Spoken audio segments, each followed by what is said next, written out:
Então, em Mateus, no capítulo 5, Jesus, vendo as multidões que estavam presentes, subiu a um monte, tem muitos montes e planuras ali, como eu já expliquei, e se assentou, como ensinavam os rabinos dos dias dele, em geral, era de maneira assentada. Então, além da multidão que o cercava, os discípulos, aqueles que ele já vinha chamando pelo nome para estarem com ele dia e noite, se acercaram bem juntinho. Então, os discípulos no imediato e as multidões alguns metros à volta. E as multidões só cresciam e cresciam. E ele, diante desse público, passou a ensinar a todo mundo, aos discípulos que estavam bem perto e às multidões. E era uma planura de descida, de modo que, inevitavelmente, isso aqui não foi um episódio de 10 minutos, porque se eu lesse o Sermão do Monte inteiro, como eu disse ontem, isso varia entre 8 e 10 minutos de leitura escorreita. Mas não, a gente vê esses mesmos princípios espalhados nos evangelhos sinóticos de Marcos e de Lucas, em lugares diferentes, em contextos diferentes, em situações diferentes, mostrando que, de vez em quando, em lugares de geografias e circunstâncias distintas, Jesus ensinou esses mesmos princípios para diversos grupos. E aqui, Mateus faz esse ajuntamento na sequência de provavelmente um acampamento mais significativo que houve ali na Galileia, durou 3, 4 dias. E foi uma sequência de ensinos, onde Jesus andou no meio da multidão, aplicou o que ele estava dizendo, ouviu perguntas, respondeu e fez os aplicativos pertinentes. E aí nós já vimos os humildes de espírito e o que para Jesus isso significa. Já vimos no dia de ontem os bem-aventurados, os felizes, os macários, solidários, que são os que choram, os que se importam, os que têm coração para a dor do outro, do próximo, a partir dos mais próximos ao próximo mais distante, porque eles serão consolados. Não só os que recebem o seu aconchego, o seu amor são consolados, mas você que manifesta essa atitude é sobressalentemente e excelentemente consolado, com uma consolação inexplicável. Você se solidariza, você se importa, você se envolve, você se dá, você se entrega, você ajuda, você desvia o seu caminho para andar uma milha além ou duas, para colocar alguém num lugar seguro e depois prosseguir a sua jornada. Mas conquanto isso tenha demandado e tenha exigido de você tempo, energia, força, investimento, recurso, quem vai adiante, tomado por uma inexplicável consolação, por uma felicidade que não gargalha, mas que carrega um gozo estranho, divino no coração, é você.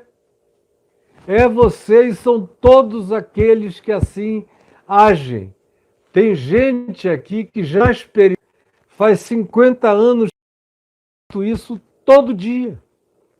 É muito difícil um dia em que não chore por alguém, ou não sinta dor por alguém ou por alguns. Muito difícil, é quase impossível. Os meus dias são regados a lágrimas de outros. As pessoas quase nunca me procuram para querer compartilhar alguma coisa maravilhosa e fazer parte de alguma coisa linda. Tem alguns, mas a maioria, obviamente, procura uma pessoa como eu quando está doendo, quando o sofrimento é grande, quando o luto é absurdo, quando a angústia é inominável. Aí, como eu já passei por tantos perrengues e todo mundo sabe, estou aqui, nunca me auto-vitimei, nunca parei, nunca tirei férias, continuei estendendo a mão, mesmo com a minha toda esfolada, eu nunca encolhi do meu próximo, nem escondi o meu rosto do meu semelhante, e as pessoas sabem disso, procuram, confiam. Então, todo dia eu sou regado com lágrimas.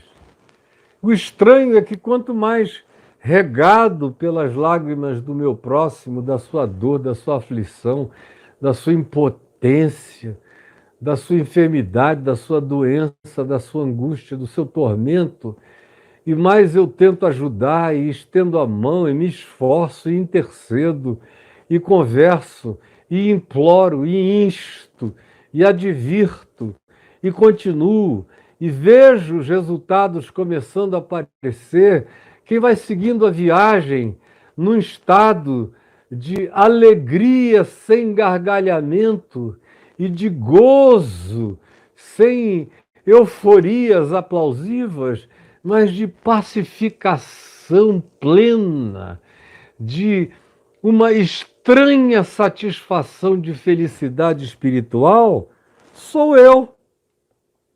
Por isso você não me vê com queixas, nem gemendo, nem reclamando, vocês nunca me viram, nem me verão, com a graça de Deus.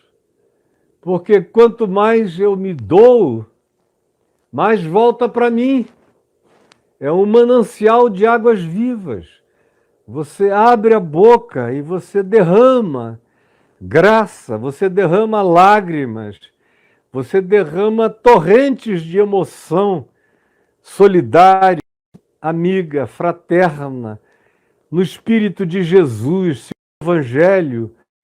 E no fim, quanto mais você se derrama, quanto mais você se deixa vazar, mais você se enche, mais você se planifica, mais você se esperança, mais você se engravida do reino de Deus, da presença de Cristo, crescendo, mais você desenvolve a estatura do varão perfeito, a estatura de Cristo, a mente de Cristo, mais você desenvolve o Espírito de Jesus, desenvolve a sua maturidade segundo a vocação de ser chamado e de se tornar conforme Jesus. A imagem e semelhança dele vai crescendo em você todo dia. Essa é a felicidade de carregar o coração com humus, com umidade, com humildade, com absorção, com ensinabilidade, e vai penetrando em camadas e camadas e camadas do reino dos céus. Quanto mais você experimenta a felicidade da solidariedade, do choro, mais você vai sendo consolado. O mundo não melhora em volta, mas você melhora todo mundo que você toca.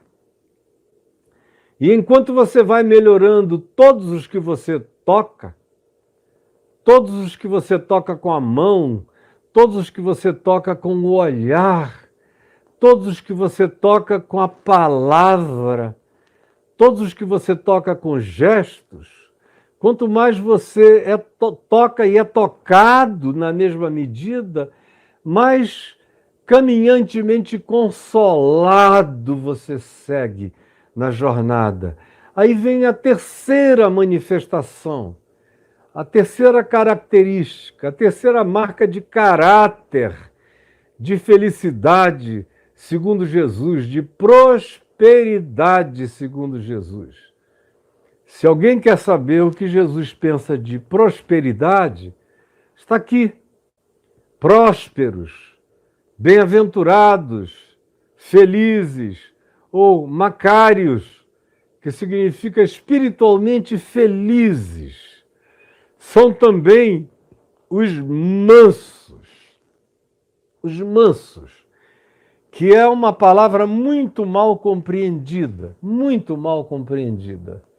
É como a palavra humildade, que eu gastei um tempo aqui mostrando no início o que ela não é, e como ela é compreendida e praticada justamente naquilo que ela não é.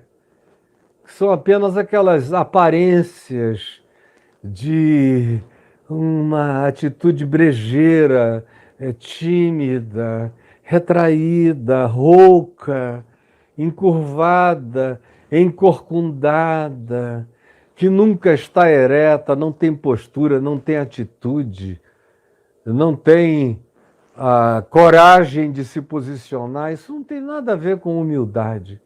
Eu já expliquei, quem quiser saber, vá lá e veja. Foram 2 ou 3 aulas sobre humildade, 2 com certeza. Mas eu expliquei no início logo o que não é. E mansidão é a mesma coisa, é preciso dizer o que mansidão não é. Tem gente que pensa que ser manso é aquele cara que se encolhe diante de tudo e de todos. É o que nunca levanta a voz. É o indivíduo que não tem nada a dizer porque ele não quer problemas com ninguém. Esse aí não é o manso. Esse aí frequentemente é o covarde. Esse aí é simplesmente um preguiçoso relacional. Ou é alguém que se omite, é um omisso quanto mais, é um omisso inveterado. Ou é uma pessoa que resolve fazer uma média ponderada na tentativa de agradar a todos. É como dizia o já falecido ex-governador Leonel Brizola, me falou uma vez que ele não confiava numa determinada pessoa e preferia uma outra, que era um pouco mais agressiva. E eu falei, por quê? E ele disse, é porque esse que é mais agressivo tem alça. A gente sabe quem ele é e onde a gente pega. O outro não, é liso, liso, liso. Dá a impressão sempre que está tudo bem, mas eu já vi que nem sempre está. E tem muita gente que adota essa postura. E nas igrejas, o manso, que antigamente era alguém venerado, hoje em dia é difícil você encontrar o manso verdadeiro na igreja. Você ainda encontra, nessa era da histrionidade, onde todo mundo grita, pula, roda, esbraveja, dança, vira peão, se joga no chão, tem ataque histérico, agride, prega mandando todo mundo ir a... Bem-vindo ao clube, seu filho da... Pregadores estão aí enchendo os templos de palavrão, de torpeza e de baixarias, como você não vê em nenhum programa de TV aberta, nem de madrugada. Você encontra nos púlpitos de muitas igrejas, especialmente essas pastoreadas por pastores mais jovens, chegam lá cobertos de tatuagem e com todo tipo de bracelete, braçadeira, e isso e aquilo, com postura de malandro, andando para lá e para cá, palavrões para todo lado. É isso que vai crescendo. Mas nos lugares onde existem alguns supostos mansos, ainda assim, a mansidão é praticada de maneira equivocada, hipócrita, externa, não tem nada a ver com o significado real de mansidão, que é um mandamento para todos nós, para quem quer ser feliz. Eu quero ser feliz. Eu sou feliz.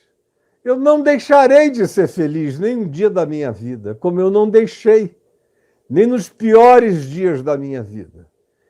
Eu já tive dias assombrosos, horrorosos, que com palavras não dá para descrever.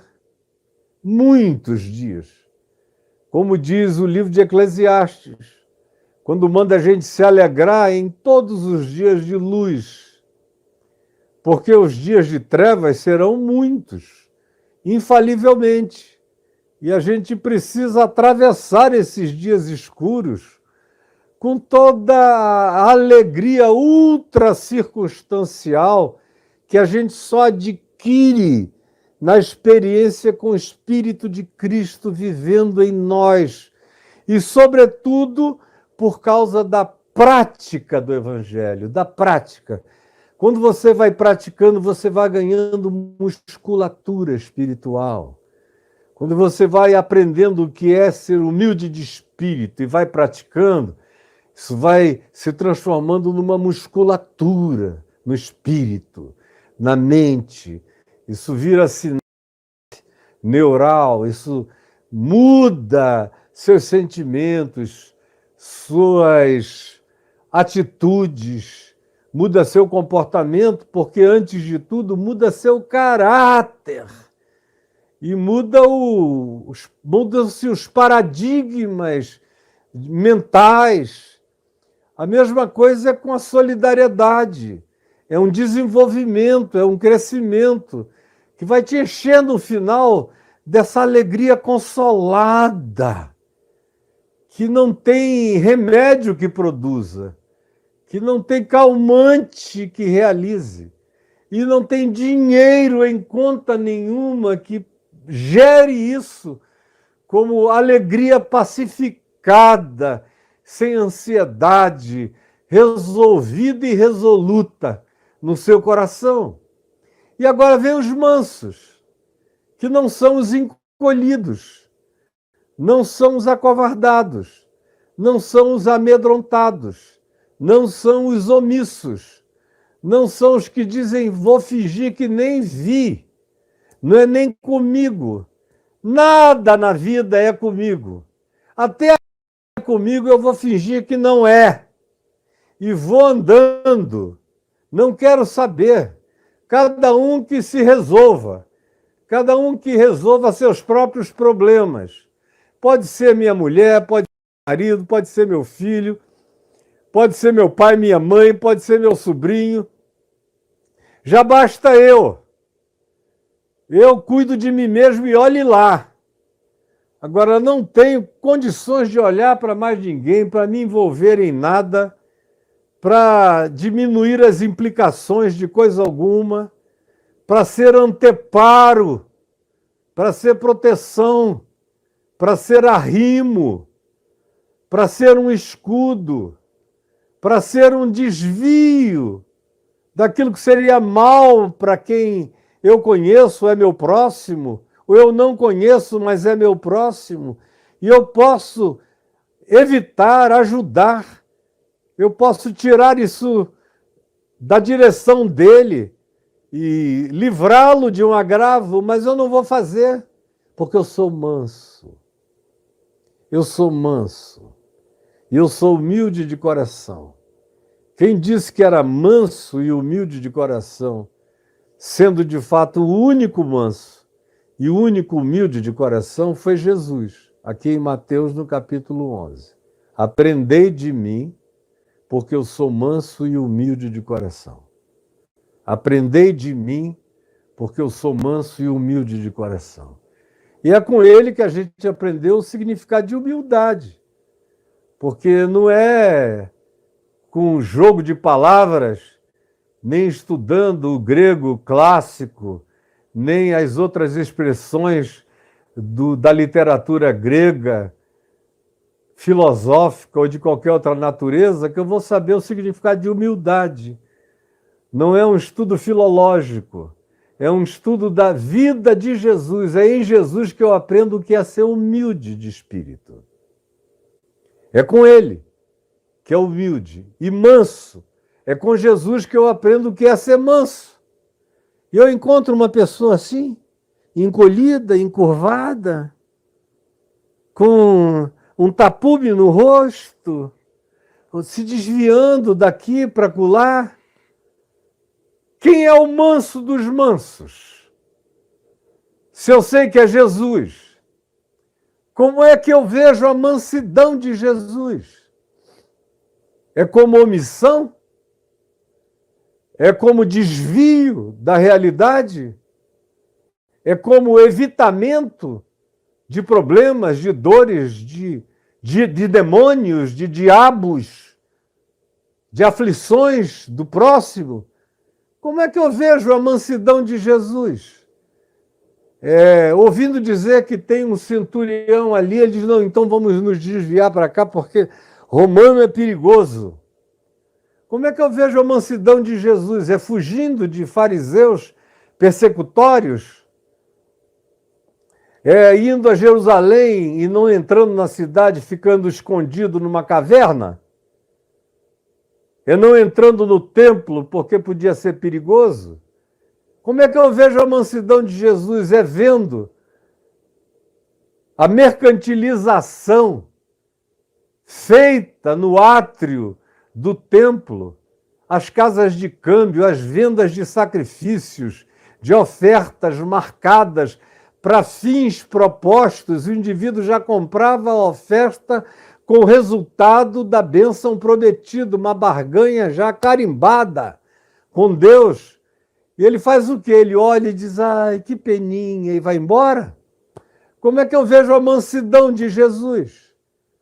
É dizendo, aí vem o príncipe deste mundo, vamos dar o fora daqui, saída pela direita?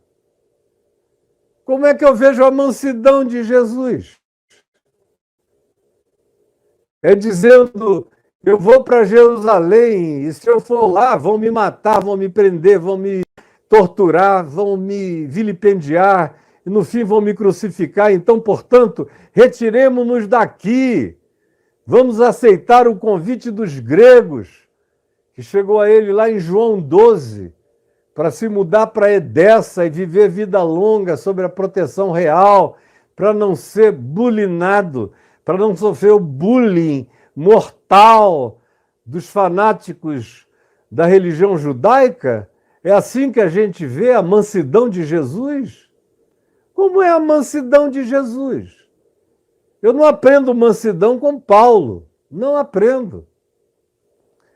Num certo sentido, eu já falei aqui, ninguém me entenda mal, meu pai, na minha experiência, se tornou um homem muito mais manso do que Paulo. Eu leio algumas coisas de Paulo em algumas cartas dele, que meu pai não teria coragem de escrever jamais. Papai iria dizer, isso aqui não é maduro. Meu irmão Paulo, não, isso aqui você vai se arrepender de ter dito isso. De dizer, vamos entregar a Satanás para a destruição da carne. Você só está zangado agora, desprezado, se sentindo rejeitado. Ore alguns dias em cima disso que você vai mudar de sentimento. Dificilmente ele iria ter uma arenga com um colega de ministério como Barnabé, tão intensa que cada um teve que ir para um lado. Com certeza eu sei o que meu pai faria, como é o que com ele eu tenho tentado fazer e aprendido a fazer e tentado praticar.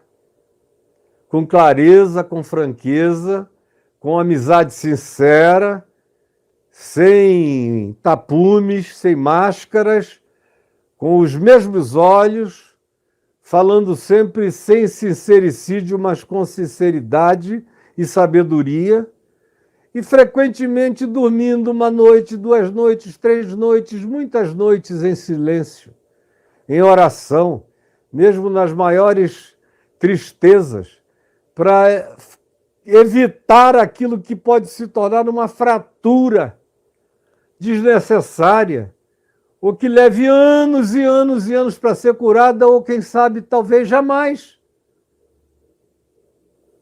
Então eu não aprendo mansidão com Paulo, muito menos com Pedro. Aprender a mansidão de Pedro. Pedro foi aprender mansidão velho.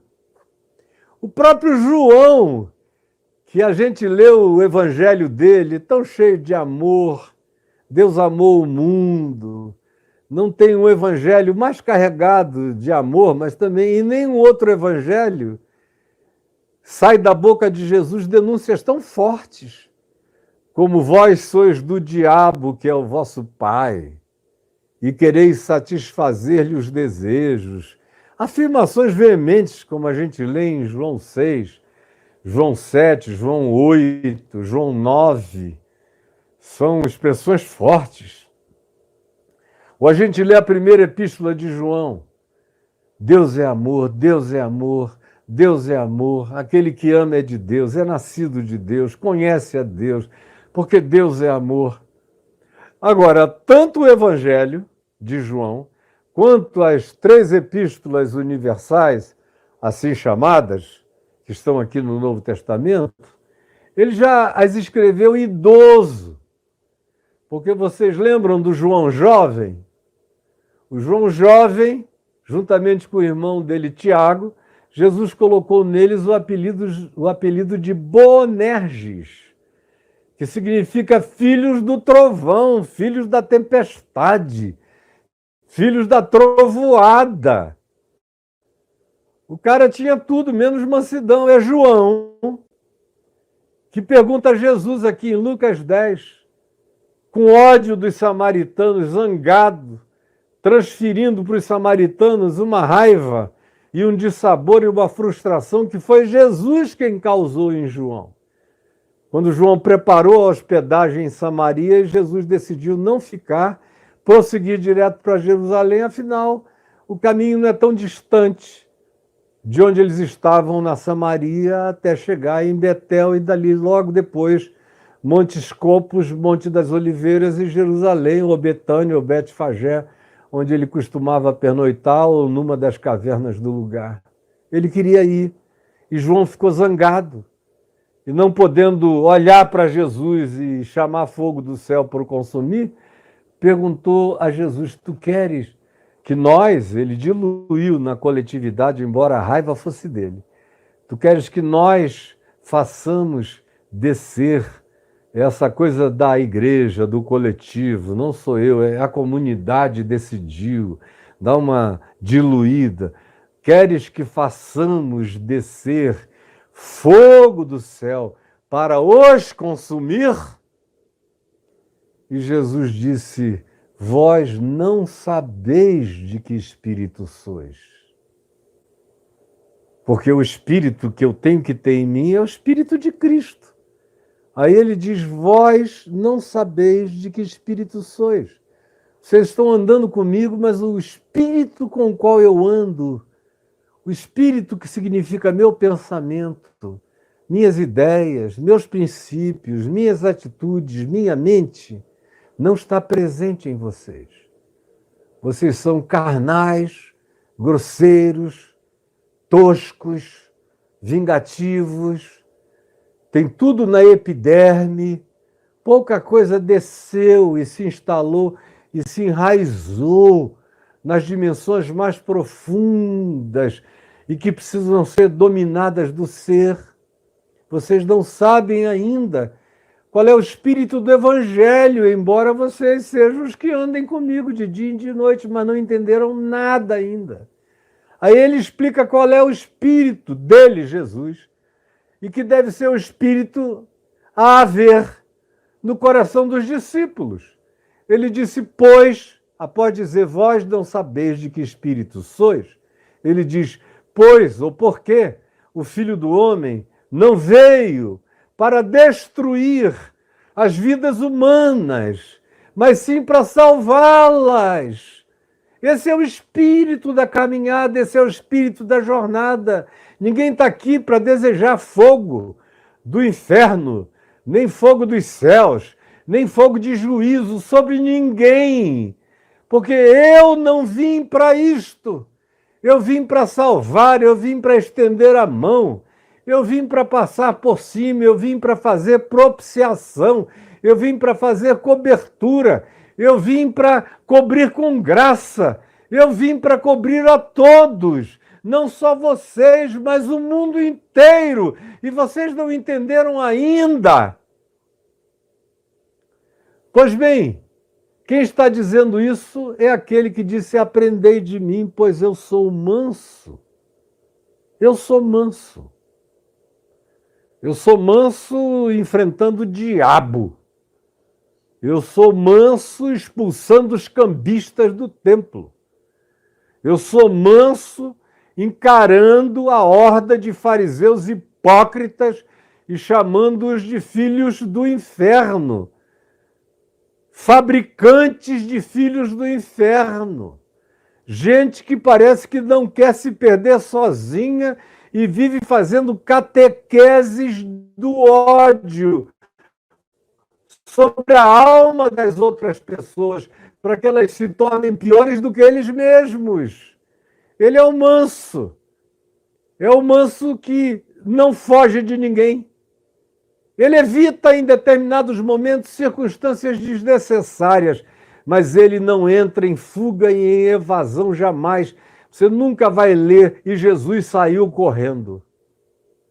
Você lê Jesus olhando para eles, passou no meio de todos e se retirou, olhando na cara de cada um. Mas nunca em fuga, em evasão. No máximo, ele diz, quando alguém afirma, os judeus estão vindo, eles querem te prender. Ele diz, então vamos seguir para outro lugar. Nós temos muita coisa para fazer e ainda não é chegada a minha hora. Quando é chegada a hora dele, ele mesmo anda na direção da cruz, na direção do Calvário, na direção do Sinédrio, na direção dos juízes. Ele mesmo vai. Ele não precisa ser procurado. Ele mesmo se apresenta. Ele se entrega. Ele escolhe o dia e a hora. Ele é o manso que diz: a minha vida ninguém a tira de mim. Pelo contrário, eu espontaneamente a dou. Esse é o princípio da mansidão de Jesus. É uma mansidão carregada de coragem, de autodeterminação, de sinceridade, de sabedoria, de escolha dos melhores tempos, das melhores horas. Ele decide quando. Essa mansidão de Jesus é, antes de tudo, um poder de escolha. É, antes de tudo, um poder de prática livre da sabedoria. É, antes de tudo, uma escolha estratégica de comportamento e de posicionamento na vida, no mundo, de acordo com o tempo, a hora e as circunstâncias. Ele é o manso. Ele é o humilde. É com ele que eu quero aprender a ser manso. É com ele que eu quero desenvolver esse caráter. Que eu quero ter essa força autocontrolada. E aí a expressão grega usada aqui para descrever mansidão é útil. Quando ela define que o manso aqui não é aquele ser que nasceu com incapacidade de agressividade. Não. Ao contrário, é aquele indivíduo que foi educado na mansidão, que foi educado a se amansar, que foi adestrado pelo Espírito do Evangelho, que foi amestrado pela mente de Cristo, que foi criado e forjado pelo Espírito Santo, pelo fruto do Espírito, que começa com amor e o resto é tudo que decorre do amor e termina com mansidão, com domínio próprio. Mansidão é autocontrole. Não é a incapacidade de ser agressivo. Graças a Deus eu não perdi a minha capacidade de ser agressivo. Se eu quiser, eu grito e boto para correr. Sem medo nenhum de nada nem de ninguém. E eu não estou de bravata. Minha mulher assiste esse programa, meus filhos, meus netos, meus amigos. Todo mundo podia dizer o Caio é um bravateiro, mas não é, não dirão, porque eles sabem quem eu sou. Eles já me viram na vida e sabem que eu sou manso. Sabem que eu engulo muitas coisas, porque são necessárias quando é necessário. Não coisas indignas, não coisas aviltantes, não aquelas coisas que desconstroem a vida, o caráter, o respeito próprio. Não, mas aquelas coisas que não edificam, que não vão erigir nada, que não vão construir nem melhorar coisa alguma, aonde o exercício delas é só destrutivo, é só um escavamento de fossos, é só destruição de pontes, é só mutismo dialogal. A mansidão é exercida pelo autocontrole que decorre da sabedoria do Evangelho em mim. É saber dizer, não é chegada a hora. Como também é saber dizer, é chegada a hora. Como Jesus disse aos gregos, lá em João 12, ora, agora está angustiada a minha alma, porque ele estava diante de um dilema. Ou ir para Edessa, no interior da Grécia, e viver vida longa com a proteção do rei local, ou morrer logo depois, jovem, em Jerusalém, na cruz. Essa era a tentação. Vem, aqui não dá. Aí ele ouve aquilo e diz, agora está angustiada a minha alma, porque foi um peso. Ele era um jovem de 32 anos. Agora está angustiada a minha alma, mas que direi eu? Senão, Pai, glorifica o teu nome, pois foi precisamente para este dia e para esta hora que eu vim. Era o exercício do autocontrole contra a oferta da sobrevivência. Você veja onde esse nível de autocontrole chega.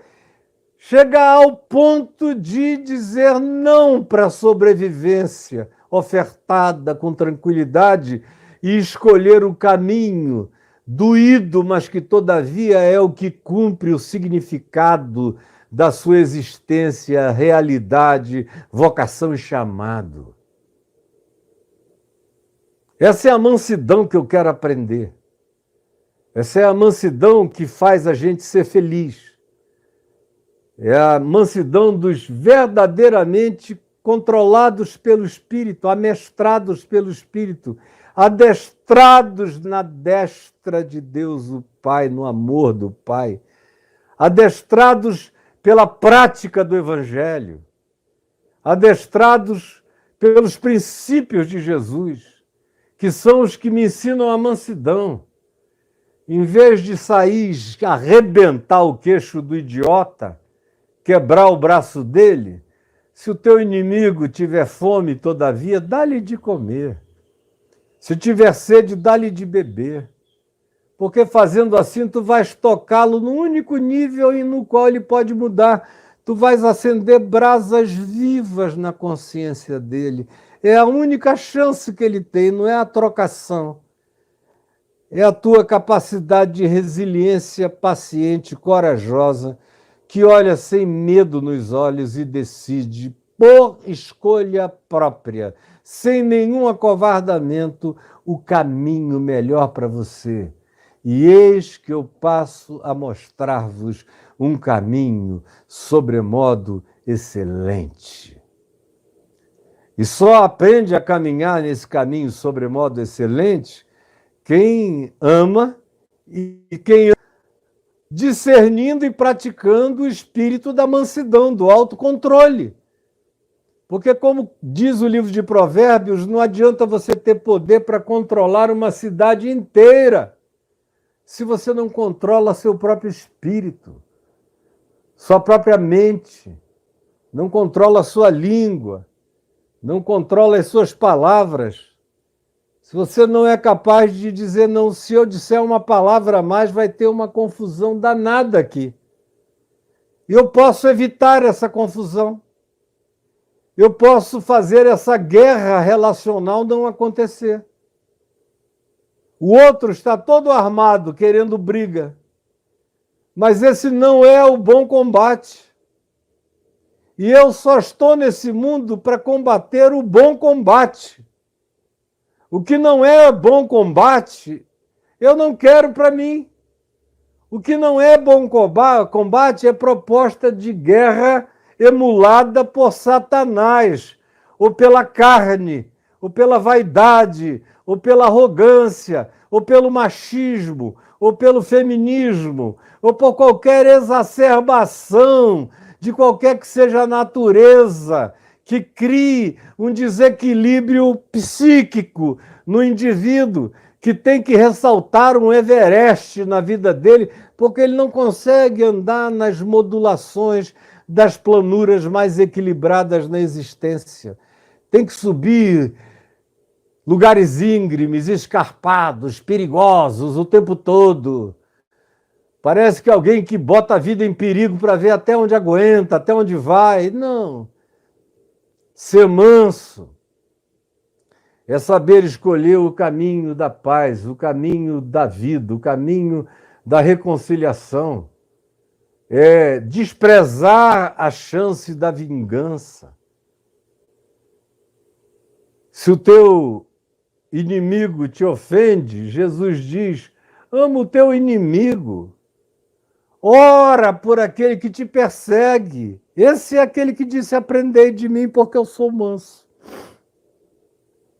Ele é aquele que disse: não julgueis, para que não sejais julgados. Por outro lado, ele é também aquele que, com toda a mansidão, diz: não lancem as preciosidades de vocês, as pérolas de vocês, aos porcos. Porque porco não aprecia pérola, ele quer babugem. Eles vão pisar nas pérolas de vocês e raivosamente vão querer comer as carnes de vocês. Ele está falando daqueles porcos selvagens. Não deem aos cães o que é santo, porque eles não estão querendo, eles estão querendo virar uma lata. E nos dias de Jesus, ninguém tinha cão como pet. Isso nem existia. Isso é uma coisa recentíssima. Isso é quase que uma invenção europeia, e sobretudo francesa e inglesa. Porque durante milênios e milênios, os animais eram os animais, os domésticos viviam em volta da casa, mas foi da França, de Luís XV, Luís XIV para cá, é que os pets ganharam o status crescente que hoje eles têm em todo o ocidente da Terra.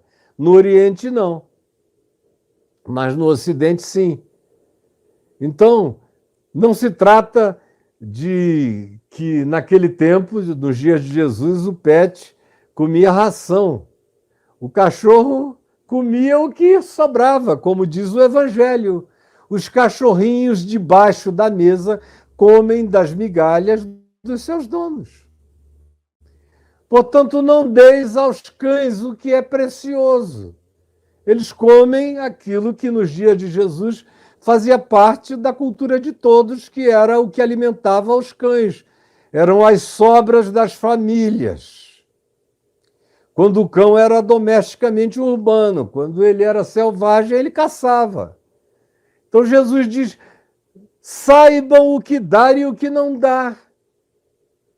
Isso não é nenhum espírito de julgamento, isso é sabedoria, isto é discernimento, isso é o acautelamento do espírito, da alma, da mente. Isso é saber desenvolver reservas pessoais. É não se deixar julgar pela opinião de terceiros. A maioria das pessoas faz coisas que nem queria fazer só porque tem gente vendo. Toda hora eu ouço alguém dizendo: não, aí eu tive que fazer porque o que queriam pensar de mim, não é? Aí o que você ouve é que o cara foi e fez uma besteira louca. por causa do que iriam pensar dele. Aí ele faz algo pior do que o que dele pensariam. Porque não tem um pingo de autocontrole, de sabedoria, de discernimento. Não sabe respirar 10 vezes, 50 vezes, 100 vezes. Pedir licença, se retirar. Desculpa, com licença. Eu tenho outras coisas a fazer, e se retira. Às vezes vai para um canto quieto, sossega, toma um banho, se ajoelha, ora e refresca muito o cérebro, literalmente.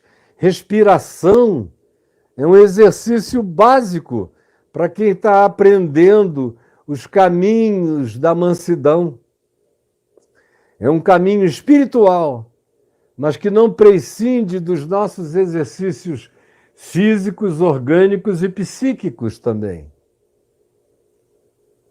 A gente tem que aprender a reunir todos os calmantes naturais para aplicá-los à nossa decisão de autocontrole, de autogestão. Eu vejo os coaches ensinando gestão disso, daquilo outro, tudo para fora. Mas autocontrole, autogestão, que evita a besteira.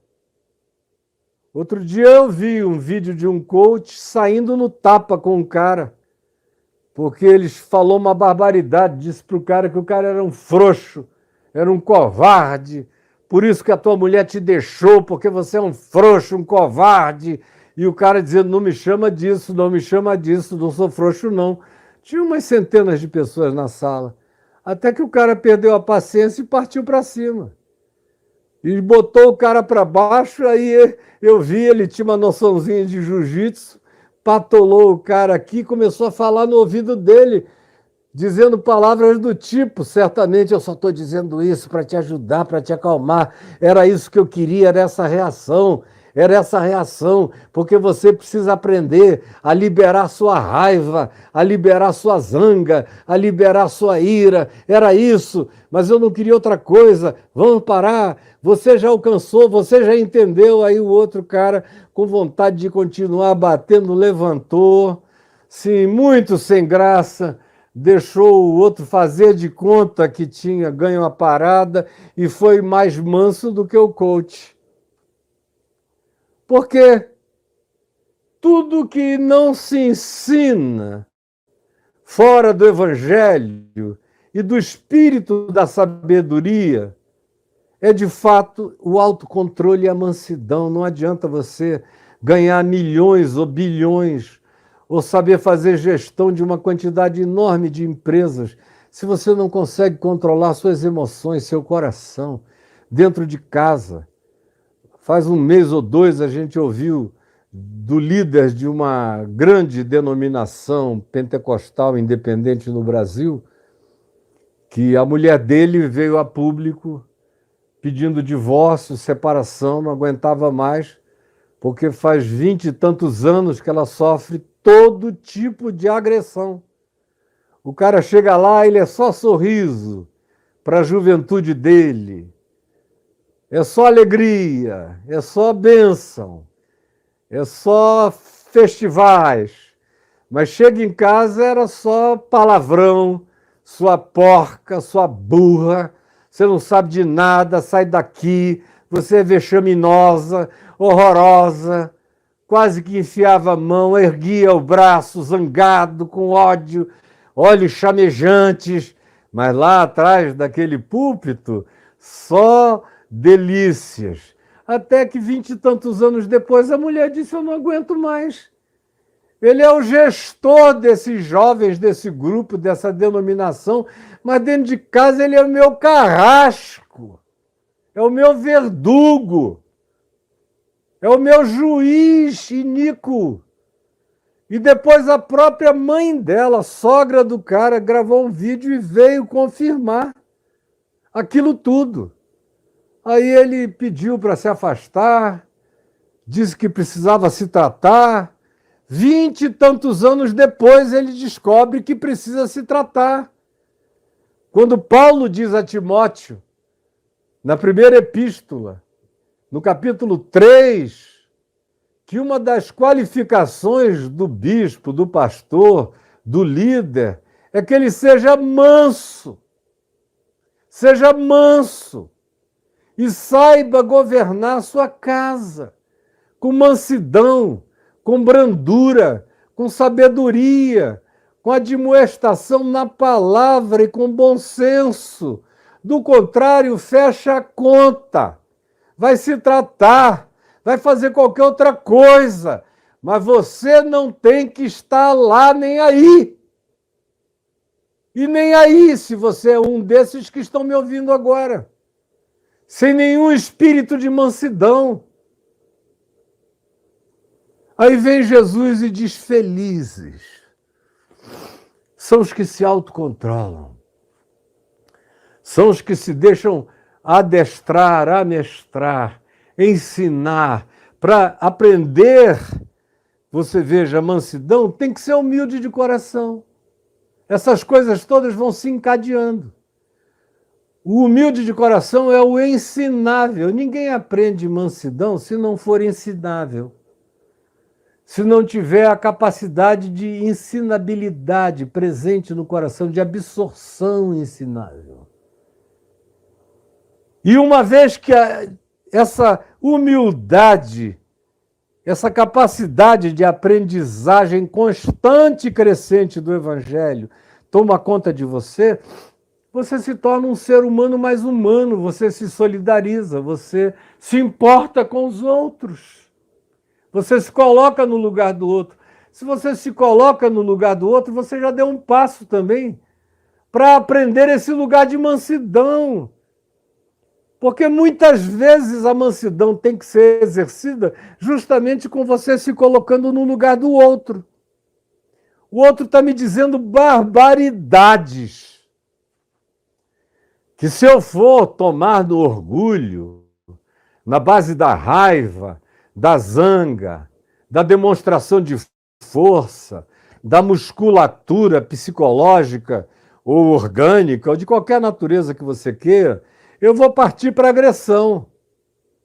Mas se eu já vier dessa jornada onde eu estou aprendendo o caminho da ensinabilidade, da humildade, o caminho da solidariedade, quando eu encontro o estúpido, eu não olho e não ouço só a estupidez imediata, a fala estúpida imediata.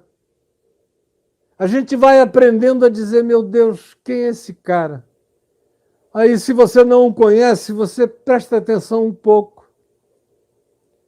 Ou, no máximo, você diz: por que você está me dizendo isso? E ouve. Ouve. Às vezes, se você conseguir ouvir 30 segundos, 1 minuto, você entende as não razões dele, mas que para ele são as únicas razões que ele tem, porque a cabecinha dele é um negocinho mínimo. É um fragmento, é um cérebrozinho de nada, é um coitadinho. E aí você olha e diz: meu Deus, o que eu vou fazer? Ficar aqui nessa trocação é covardia. Aí você se coloca no lugar. Frequentemente, cada vez mais, quando os anos foram passando. No passado, quando eu me converti, eu tomei uma decisão. Podem fazer o que quiserem contra mim, que eu não vou responder. E eu vivi quase 30 anos assim. Aí depois de 98, 99, eu fiquei tomado de um sentimento de muita raiva por tanta injustiça perversa vindo sobre mim aos milhares, aos milhões. Mas ainda assim eu tentei me controlando. Eu falei: senão eu surto do surto deles. E eu não estou aqui para ficar doente da doença deles. Me ajuda, Senhor. E aí foi quando eu conheci a minha mulher. Ela me ajudou muito também. Não entra porque estão querendo isso de você, não dá isso para eles. Eu fui recebendo aquilo que eu sabia em mim mesmo, que eu aprendi no Evangelho, eu aprendi com os meus pais, na prática do Evangelho, especialmente na vida do meu pai, que foi o homem mais manso que pessoalmente eu já conheci, e era forte na mansidão dele. E agora eu estava desaprendendo pela raiva. E aí chega a minha mulher e diz: é isso que eles estão querendo de ti, não dá isso para eles, não dá. Você nunca deu, você é outra pessoa. Não deixe que eles tirem você do curso do seu caminho. E no primeiro ano, no segundo ano, quantas vezes ela repetiu isso a mim? Eu ouvi, às vezes, barbaridades. Fui uma vez agredido por um cara na Praça da Paz, lá em Ipanema, quando o meu reflexo de jiu-jitsu já foi pegando o cara e virei logo ele. Assim que ele foi se ajoelhando, aí eu fui caindo em mim. Ela: meu amor, não dá isso a ele. Não, meu amor. E aí eu vi que era um homem grandão, mas eu quebrava ele não sei quanto, se eu quisesse. E eu larguei e falei: você não é profeta? Então agora vamos conversar. Nós dois, eu fiquei com vergonha até da humilhação que ele já tinha sofrido na presença de tanta gente, o levei adiante e o aconselhei à distância, lá longe de todo mundo. Mas por pouco eu não dei uma surra nele, que era maior do que eu, 1,5 palmo, e bem mais jovem.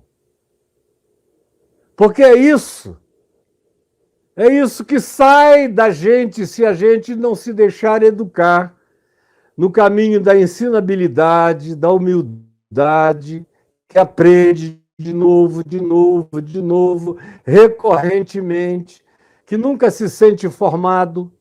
É isso que a gente aprende com a solidariedade. Quando eu me afastei com ele, que eu comecei a ouvir quem ele era, e eu vi a ignorância dele, o português todo truncado, todo errado, a mente toda embrutecida, o coração todo condicionado, fanatizado. E aí eu vi de onde ele vinha. Era um cara que se agarrou ao fanatismo para não voltar para a marginalidade. Como eu já conheci milhares que se tornam fanáticos, porque se eles não se agarrarem ao fanatismo, eles não têm mais segurança. Então eles pensam que ou é ser fanático ou é voltar para a marginalidade. Então, como não querem voltar para a marginalidade, agarram-se à agressividade do fanatismo e saem ofendendo pessoas. Aí, quando você olha melhor para elas, você tem compaixão. Você chora com a incapacidade delas de serem sensíveis, de serem humanas, de serem sutis, de serem sensatas. Mas isso é um caminho, é uma progressão, é um amestramento. Você vai virando um ser doméstico na casa de Deus, nas moradas de Deus. Você vai virando da família de Deus. Você vai se tornando um filho parecido com seu pai. Você vai aprendendo a dizer como Jesus: tudo aquilo que eu vejo meu pai fazer, isso mesmo eu faço. Ou tudo aquilo que eu ouvi do meu pai, isso vos tenho dado a conhecer.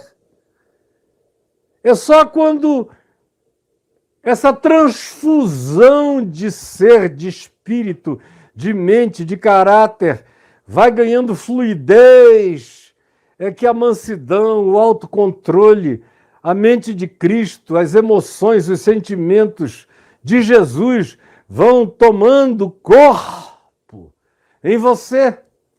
E você vai se tornando mestre da sua carne. Você vai dando ordens à sua alma. Você diz: o que está vendo contigo, minha alma? Você começa a encarnar o Salmo 42. Por que tu estás aflita? Por que tu estás com raiva, minha alma? Por que tu estás com vontade de quebrar a cara desse desgraçado? Para com isso. O desgraçado serás tu. Tu não estás vendo que qualquer coisa que tu